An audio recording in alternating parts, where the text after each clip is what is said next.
monde et bonjour. J'espère que vous allez passer une excellente journée. Voici Audrey Mac pour les vitamines du cœur. Aujourd'hui, je vais parler du Saint-Esprit et pourquoi prier en langue. Vous savez, ça vous est déjà arrivé d'être fatigué. Peut-être vous vous levez le matin en disant « je n'ai pas envie de me lever, oh là là, je suis fatigué déjà, je n'ai pas commencé la journée ». Voyez, ou des fois vous vous sentez là, fatigué. Et vous savez qu'est-ce que vous pouvez faire? Vous pouvez prier en autre langue. Oui, je l'ai bien dit, prier en autre langue. La Bible nous dit dans Jude 20, il dit « mais toi mon bien-aimé, édifie-toi toi-même dans ta foi la plus sainte en priant en autre langue. » Ou on voit même dans 1 Corinthiens 14, verset, je crois, 4, qui dit « édifie-toi toi-même en priant en autre langue. » Amen. Et vous savez, qu'est-ce qu'on fait quand on prie en autre langue? On commence à s'édifier. Vous dites, mais ça veut dire quoi, ça, s'édifier? Ça veut dire se recharger les batteries. Moi, je me rappelle une fois, la batterie de ma voiture était à plat. J'ai dû appeler mon mari avec son camion. Il a mis des petits trucs, vous voyez, sur ma batterie. Et puis, il a fait tourner le moteur et puis ça a rempli la batterie. Vous voyez, quand on prie en autre langue, qu'est-ce qui se passe? Nos batteries, se rechargent. Oui, et c'est tellement beau. Vous savez, je suis missionnaire. Et des fois, je voyage tellement d'un fuseau horaire à un autre. Je ne sais plus quel jour, quelle année ou quel mois nous sommes. Mais des fois, je suis tellement fatiguée parce que je prêche. Et je dis, mais j'ai trouvé le secret. Que quand je passe du temps à prier en autre langue, il y a quelque chose qui se passe en moi.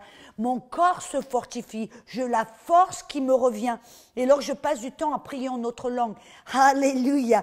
Parce que vous savez, la Bible dit dans Romains 8, 11, il dit que si l'Esprit de Dieu qui a ressuscité Jésus-Christ des morts demeure en toi, le même Esprit qui a ressuscité Jésus-Christ des morts va vivifier ton corps mortel.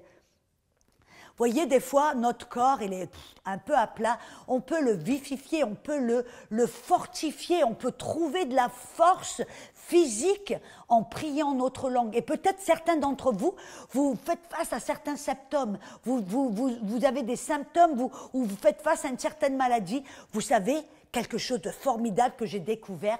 Il y a un homme, un docteur Peterson. C'était en fin de compte un docteur du cerveau. Et il a voulu faire une expérimentation. Et il a mis plein de des petits trucs sur le cerveau de certaines personnes. Et ils leur ont demandé de prier en autre langue. Et ils ont prié pendant 20 à 30 minutes pour voir qu'est-ce qui se passait dans le cerveau quand ces personnes priaient en langue. Et vous savez, qu'est-ce qu'il a découvert? Qu'il y avait un petit quelque chose dans le cerveau qui ne servait à rien, que sauf quand quelqu'un priait en autre langue. Et qu'est-ce que ça faisait? Ça relâchait de l'endorphine dans le corps de la personne. Et l'endorphine, ça sert à quoi? Qu'est-ce que ça fait? L'endorphine, qu'est-ce que ça fait? Ça booste le système immunitaire, ça booste le système nerveux, ça booste le système endocrinal, ça booste le système, tous les systèmes. Point à la ligne, alléluia. Et en fin de compte, c'est génial parce que c'est exactement ce que Romains 8, 11 nous dit, que le Saint-Esprit en nous veut vivifier notre corps, relâcher de la vie, de la résurrection dans notre corps face à la faiblesse, face quand on est à la fatigue, face à la maladie. Mais vous savez aussi, des fois, on fait face on peut être non seulement fatigué physiquement, mais on peut être aussi fatigué émotionnellement. Ça vous est déjà arrivé d'être fatigué émotionnellement? Vous êtes là, vous êtes fatigué, vous êtes triste, vous voyez tomber plus ou moins dans la déprime. Amen. Et alors, qu'est-ce qu'on peut faire? On peut prier en autre langue. Parce que la vérité, vous savez, c'est que votre esprit, l'édification et la fortification de l'esprit, c'est pas votre esprit qui en a besoin. Votre esprit, il est toujours prêt, il est parfait, alléluia, il est rempli de la puissance de Dieu. Mais c'est votre corps qui en a besoin, c'est vos émotions, votre âme qui en a besoin. Et quand vous vous sentez là, fatigué, vous vous sentez déprimé, alors commencez à prier en autre langue. Et vous allez voir tout d'un coup que ça va vivifier votre âme, vos émotions. Vous voyez, je me rappelle, c'est Vous voyez, c'est ce que Paul en disait, c'est intéressant. Paul, il en parlait dans 1 Timothée, je crois que c'était 1 verset 6, où il parlait à Timothée, son fils spirituel, il dit « Mais ranime le don de Dieu que tu as reçu par l'imposition des mains, car Dieu ne t'a pas donné un esprit de peur, et je rajoute de fatigue, et mais un esprit de force, d'amour, de puissance et de sagesse. » Et voyez, et je peux comparer un petit peu l'esprit de Dieu qui est en nous, qui est force, qui est amour, qui est paix, qui est joie, qui est bonté et gentillesse et fidélité, qui est en nous. Mais c'est des fois comme, je ne sais pas si vous avez déjà bu, vous avez jamais vu du lait, puis vous mettez du Nesquik, vous voyez, du sirop de chocolat dedans, et vous mettez le verre de lait, le sirop de chocolat, et qu'est-ce qui se passe? Pof, ça tombe au fond. Qu'est-ce que vous allez faire? Vous allez prendre une cuillère et puis le remuer. Vous savez en fin de compte que quand on prie en notre langue, que l'Esprit de Dieu qui est en nous, qui est joie, qui est paix, qui est amour, qui est force et puissance en nous, quand on prie en notre langue, on ranime le don de Dieu. On remue le Nesquik spirituel, si vous me permettez de le dire comme ça, qui est au fond de nous, afin de ranimer et de mettre de la joie et de ranimer cette joie et de nous remplir de joie que nous avons déjà. Mes amis, la joie, elle ne va pas venir du ciel. La joie, elle est en vous, dans l'Esprit Saint qui demeure en vous. Et vous voyez, je me rappelle une fois, j'étais en Éthiopie, et puis c'était pendant une des fêtes américaines de Thanksgiving, où tout le monde se réunit autour d'un festin, et on mange de la dinde, et on parle, on rigole, bref, il y a tout un tas de mets succulents, mes favoris, vous voyez. Et c'est ma fête préférée, une de mes fêtes préférées. Et puis là, j'étais en Éthiopie, toute seule, devant un bol de soupe qui était même pas bon, pour vous dire la vérité.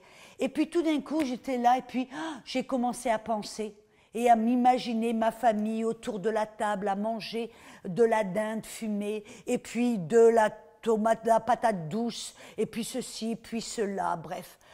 Et puis le plus je pensais, le plus je me suis sentie seule, le plus j'y pensais, le plus je me suis sentie mais vraiment déprimée et seule et tout d'un coup, c'est comme si j'ai reçu une petite fessée spirituelle du Saint-Esprit, comme s'il m'a dit tout de suite, il m'a dit « Audrey, sors de là tout de suite oh !» Je me suis dit « Mais comment ?» Et puis tout d'un coup, il m'a parlé, il me dit « Commence à prier en autre langue. » Alors vous voyez, c'est ce que j'ai fait tout de suite, j'ai commencé à prier en autre, commencé à prier en autre langue, à marcher. En 5 minutes de moins, vous savez qu'est-ce qui s'est passé? Tout d'un coup, la joie qui était là en moi, elle est remontée, puis j'ai commencé à rigoler. Et tout d'un coup, ma perspective a changé. Tout d'un coup, je me suis dit « Waouh, Seigneur, au lieu d'être là aux États-Unis à manger, à manger tellement que je suis là, j'en peux plus, amen.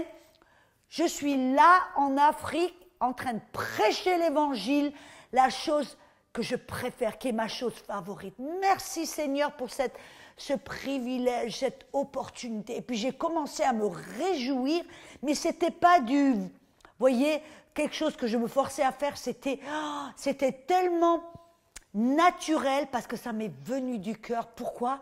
Parce que j'avais ranimé le don de Dieu qui était en moi en priant en autre langue. Et la joie a jailli de mon cœur. Alléluia. Il veut vraiment vous encourager. Si vous vous sentez fatigué physiquement, si vous faites face à des symptômes et la maladie, ou peut-être que vous êtes tout d'un coup attaqué dans vos émotions, alors commencez à prier en autre langue, parce que tout de suite vous allez retrouver de la force, vous allez retrouver de la foi et de la joie, et ça va être formidable. Alors je veux vous encourager, je vous envoie ce défi. Commencez à prier en autre langue tous les jours, que ce soit 5 minutes, 10 minutes ou plus long, mais commencez à le faire et vous verrez que ça deviendra de plus en plus facile. Amen. Alors, allez-vous prendre ce défi? Je l'espère. Soyez bénis et à la prochaine.